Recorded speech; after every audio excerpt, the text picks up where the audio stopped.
All right, we are live. Mr. Shannon, how are you doing, man? What's going on, Josh? Doing great. What about yourself? Good. Doing well. Can't Good. complain. I'm excited about this topic too. I'm excited Me about this too. topic. Me too. Me too. First I got to say thanks for whoever will be watching this. Me and Shannon are constantly realizing how difficult consistency is on a weekly Oh man. basis with podcast. Oh man. Right? Super tough. But it is. But you know what? As long as we don't quit, keep on getting up. Every time we fall, keep getting up. Exactly. But I'm with you. Exactly. This topic this week is I'm super excited about. So we're going to be talking about the topic of how to start an online presence, and it's been interesting because a lot of the meetings that we've been in with potential clients or just consultations, there are a lot of people, and it's interesting, Shannon. I don't know how you feel, but I think I think this is an accurate statement that, especially considering COVID, considering staying at home, that more than ever, people are realizing, right, how much social media is important for their business, Right. right? Right. And every day, right? Every day we come on, especially in Southern California, LA County, right? Coming on and off of shutdowns, we're realizing that this might be a normal thing for us for at least another 6 months to a year. So you definitely need to have what I call a COVID-proof marketing strategy, right? So Yeah, social yeah. media and online marketing is just, there's no way around it, even for us, right? So Yeah, exactly. Which leads us to the theme of our episode today, right? Which is how to start an online presence, which we're getting asked a lot, for those right. that are never marketed before and they want to figure out, hey, how do I even get started? I post personal things, but how do I get my business going on social media? So we're going to break this up into two sections, which is actually fits right in with what me and you do together. So we're going to start on your side with how do you do direct marketing, right? Targeting, branding, all of that stuff. And then we'll skip over to my side on what can someone do from a creation standpoint, video creation. What are some ideas and things along that line? So I'll pass it off to you. How does somebody in your world, from your perspective, how do they get their start with an Yeah. online presence? No, it's a good question. And I think, going along with what I've learned from working with you is there's two buckets. I mean, actually three buckets when it comes to doing any online direct marketing. There's what value you're going to bring, there's your customer, and you. Okay? So the value bucket number one, what is your value? That means what is going to be your foot in the door offer? And everyone in every industry has a foot in the door offer, whether it's a free consultation and dentistry, it could be a cleaning, real estate, it could be a free home evaluation, right? We have a couple different industries, right? So first, what is your foot in the door offer that you usually give to your clients, right? And under that same bucket, right, what qualifications do you have, right? So once you give, hey, here's my foot in the door offer, here's my qualifications to back that up, right? So that's bucket number one. Because what you're going to do with that bucket, that's going to be your ad creative. That's going to be in your ad creative, either your video or the ad itself. Here's our foot in the door offer, because you have to realize on Facebook, no one is expecting your ad. No one wakes up and says, I can't wait for this business to give me their offer. So it has to be enticing enough for them to stop, and your qualifications is what's going to give you that validity. Okay, so that's bucket number one. Bucket number two is going to be your audience, right? And under this bucket, you're going to figure out what the demographic is. And age has a lot to do with which platform you're going to use, right? Also, where they live, their job experience, all that could be the targeting, right? And the last thing I would say in this second bucket is going to be how you interact with your client. So if you usually say, hey, I receive phone calls, right? And then we kind of get to know their situation a little bit better, and then we offer their foot in the door offer, then you might want to use the messenger, right? Or if you say, hey, you know what?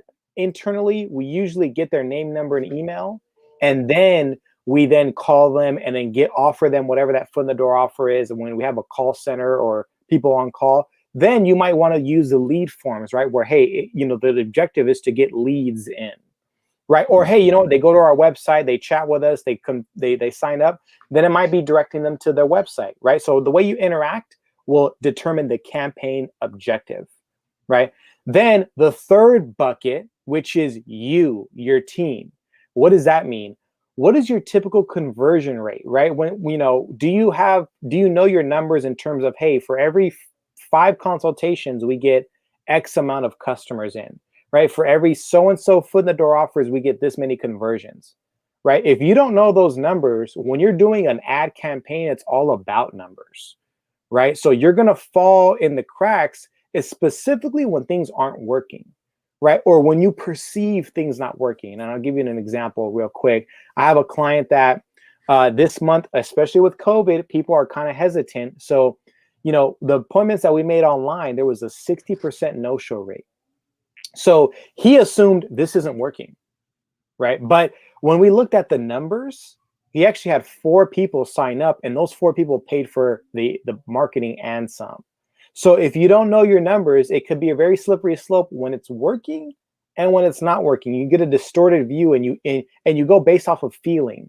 When you're doing an ad campaign and a directive ad campaign, it's more about numbers and less about feeling. So I want to stop there, as far as, hey, do we know our conversion rates? And in this last bucket of you, right, are you communicating with your team of, hey, who's handling the leads at what times, or do they even expect it? Because sometimes we have clients that the front desk people, everyone, they're not even aware of what ad is going out, right? So as simple as letting your team know, hey, this is what ad campaign we're leading with, right? So those are the 3 buckets that you're going to use. Again, what value do you have? Your foot in the door offer. What qualifications do you have? That's going to be in your ad. Your customer demographic, right? How do you interact with your customer? How are you targeting them? That's going to be in the audience bucket. And then the third bucket is your conversion rates. And what you're going to do with those conversion rates, if you say, hey, usually for every 2 consultations, we get 1 sign up, I want you to at least double that conversion number. And the reason why is because inbound leads, right, convert higher than outbound leads. It's just nature, right? So just expect, okay, for every 2 consultations, we get 1 sign up, make that 4, right? That's going to be your barometer for the first month going in, right? Because again, remember, people aren't expecting your ad on Facebook or Instagram or whatever the case is. So you're going to have to do a lot more follow-up with them. So those are your 3 buckets and how you can get started with the direct marketing campaign. Nice. And so I think that that's super valuable, because so if I'm a new business, and just for clarity, right, if I'm a new business and I want to start running ads, it feels like if I don't have those 3 components, my offer, I got to understand what that is.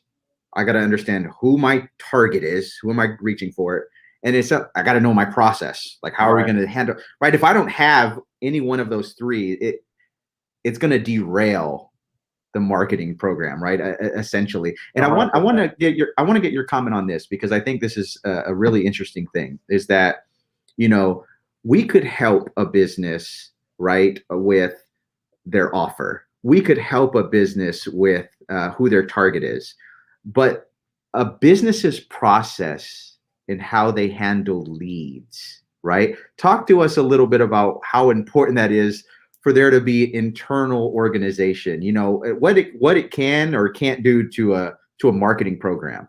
No, that's a good question. And I would answer that with an analogy, right? Think of your business as a ship, right? Or a bucket, right? We always talk about buckets, right? Our job is to fill that bucket up with water. But no matter how much we fill it up with water, if you have holes in the bucket, right, it's just going to go in and out, right? So I would say, as an organization, if you haven't figured out how to effectively and efficiently convert leads in a systematic way, more leads isn't going to help. It's just not, right? You think your problem is a lead problem, right? It might be just a conversion problem, right? And I'm going to tell you this, paid marketing just exposes what you already are, right? It's just a faster way to figure that out. And people are very quick to say the ad didn't work, right? Yeah. But it's like, hey, if your conversion rate is 0, nothing's going to work, right? It's rare that you have someone that says, hey, I'm ready to use your service. I have the money now. I want to get going, right? And I was just waiting for this ad to pop up, right? It's just, Right. that doesn't happen a lot, right? It can. I'm not saying it won't, because it does happen, right? Probably 10-20% of the time. But you're going to shoot yourself in the foot if you don't know your internal numbers, because nothing's going to work, right? If you Yeah. don't know where things are coming from now, right? Adding more to it's kind of like, someone with bad spending habits saying, I just need more money, right? Exactly. Right? It's one of those things where if you're saying, hey, I just need more leads, and you don't know how to convert the current leads that you have, Right. that might not be the issue. I'm not saying that it couldn't work. I'm just saying get those internals right, because once you do, it's going to be very easy to figure out what is working, what is not working. So Yeah, I like that analogy. I just need more money. That's not the problem. exactly, right. I just need, or hey, the money that you're giving me is bad money, right? It's like, not really, right? Exactly. And that's why it's so true. And I'd say for anybody that's actually doing any marketing, or thinking of getting into paid marketing, if you or someone that you trust is not overseeing the numbers, if you don't have the numbers, I mean, Right, it, right. it's you're planning for failure. You Exactly, have to know exactly. the numbers I of mean, the direct and we'll market. get into branding too. Branding is not as number oriented, right? Right. But for sure, direct marketing is all about numbers.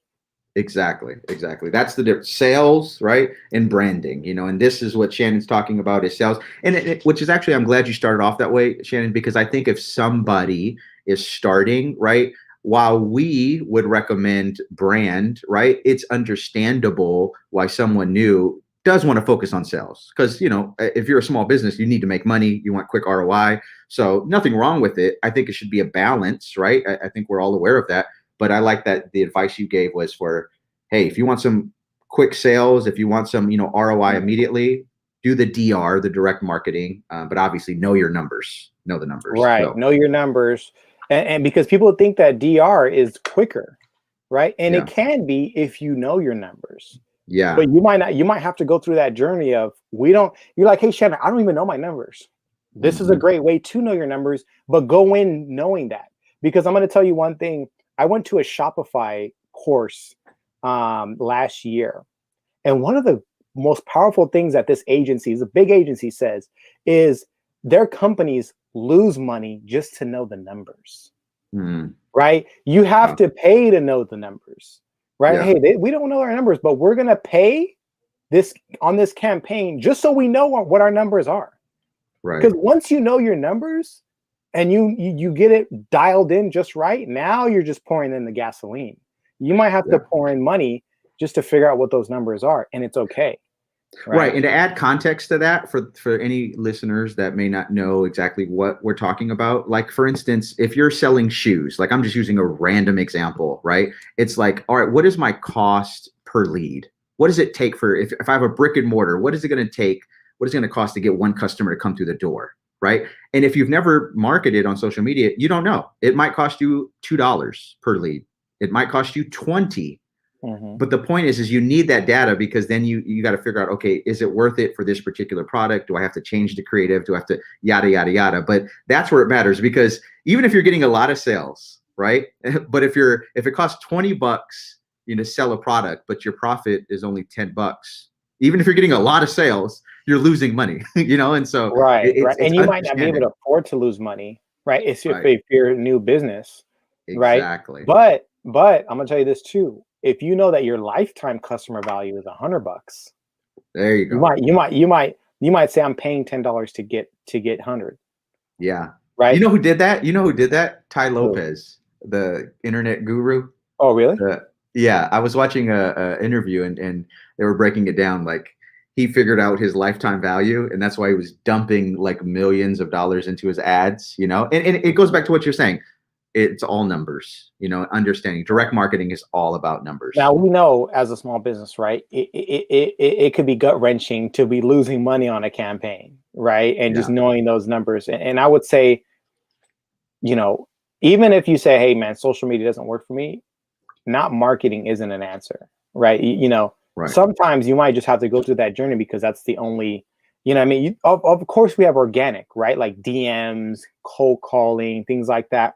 I would encourage to do that, you know, but at some point you're going to have a scalable system to generate that. And it's either, and let me tell you, it can either be direct sales, or once you start building that brand, right?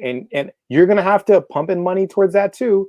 Either Yep. way, there's going to be a sacrifice, right? And it's, Exactly. so you know, maybe that could be a perfect transition into branding, Yeah. because it's more about, you know, it's not as number oriented. And the last thing I'll say is, the great thing about paid marketing is it can be turned on now, especially with the right creative, with the right audience. You can get leads in now, but once you stop paying for that, it's gone. Yeah. Right. The great thing about branding is once you have that up and running, it's passive, right? Yep. People start calling, reaching out passively because you built that brand. However, that first, I would say 6 months at least, building that brand, it's an uphill battle. It's an uphill battle, and don't expect all people are going to be calling you right away. It's that consistency. So, yeah, Exactly. Which leads us to that, right? The content portion of how to start your online presence. And so, you know, it's interesting that I think a lot of people know that they should be making content, but the common struggle many have is, what should I be making? You know, and that's why what you see a lot of is one video, a couple of videos. Ones may have a good run, have 8 videos. I was talking to someone not too long ago, and I noticed they like posted like 6 or 7 videos, and then it like stopped. And I asked them, I literally like, what happened? You know, like you were actually on a good path, and they were like, I ran out of ideas. Like it got kind of hard to figure out, like, what do I make? You know, and so that's what I want to talk a little bit about today. Is really creating a weekly show. You know, if you've watched any of our other content, you know that we constantly say that, but it's really true. I think the key is making a show that you can easily replicate. You know, what we constantly do for each one of our clients, or the advice we give to anyone, is a Q&A show.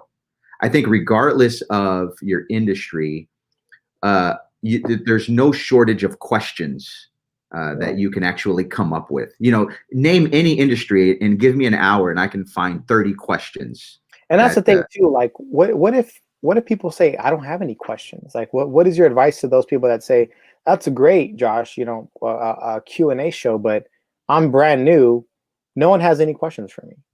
Yeah, I would say Google it, right? I would say go to Google and literally go to Reddit. Go to there's not an That's a good one, industry. Reddit. I mean, Reddit, I love Reddit. I go to Reddit a lot when I'm trying to just, you know, see what's being said about a certain subject. And there's a plethora of ideas you could get from there. I'd say Reddit, Twitter, right? Again, you can Google it. But it's pretty rare unless someone's in like a super niche industry. And even then, I'm sure that with a little bit of effort, you can come up with questions. Besides that, right? A topical show, right? A show that you create content that's based around your topic. So let me give you an example. You could be a dentist. I think the biggest pitfall that I see and why ones run out of ideas is because they constantly think, if I make a video and I'm a dentist, it always got to be sales oriented. You know, it's always got to be about our special, or it's got to be about how we do service. And like all of those things are great, but I love the idea. And obviously I'm plagiarizing this. This is not an original idea, but it's something that we definitely want to push. Is like Gary Vee says, like so many others say, you know, become the magazine. You know, so if I'm a dentist, become a dental magazine. So think about the variety of topics you could make that may not be directly related to like your service, such as how do you floss? You know, like, how do you brush your teeth? Like these are things that like you would never make money on per se, but it's just like bringing value. If you were to flip open a dental magazine, what are the random things it would talk about? You know, gum health, you know, giving an episode on that or just talking about it. I think the point is that you want to bring value, and we've said it before, but it's just important to emphasize. Value is always going to boil down to entertainment or good information. And I think the most important thing is preparing for these shows, because while you can freestyle, and even me and you have a lot of talks about this, right? Some of our episodes we freestyle, you know, but it's important as much as possible to try to prepare, right? So that you can really bring some punch into the content, so that when people actually watch it, right, they feel like they're getting something from it. I like what Seth Godin says, and I really hold it to heart. It's hard to accomplish, but I'm really want to aim for it, and I encourage others to do it, is if you put out a show, I like what he says is if you stopped, who would miss you? And so the reality is if you're not putting out consistent value, nobody would miss you. Nobody would care. But if you consistently put out valuable information, over time, you will start to gather an audience.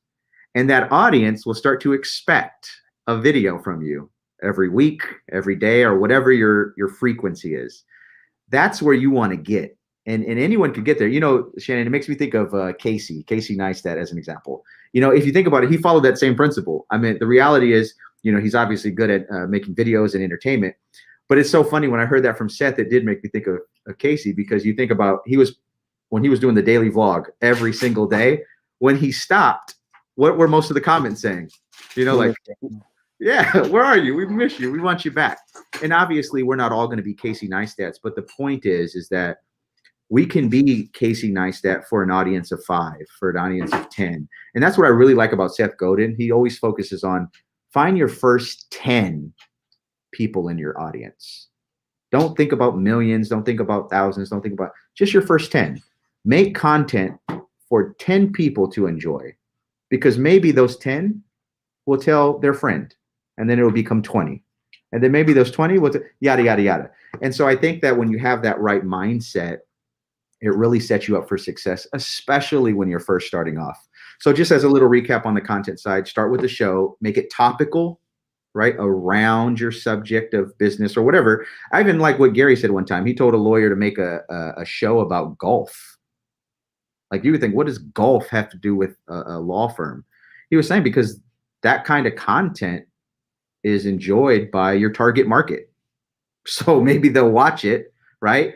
Because they're interested in golf. And then every 7 episodes, he was saying, run an ad on your own television network, so to speak, on your social media. Oh. You're bringing attention because of golf. And then every 7 episodes, hey, I'm from a law firm, yada, yada, yada. And so the point is the key about creating content is getting attention. And for anybody who's may watch our catalog, you'll notice we're dipping into that. Look at the recent testimonial we did. Look at Shannon did a video about 3 tips on how to get business for dentists. But we kind of spruced up the edit. We added some emotion to it. And the intention is to make it an enjoyable video for people to watch. Right. So even if we don't get business from it right away, we're getting people's attention. And if we keep producing content, they're going to keep wanting to come back to our channel to say, "Oh, let me see what else they got going." Yeah, and you need their attention before you can sell.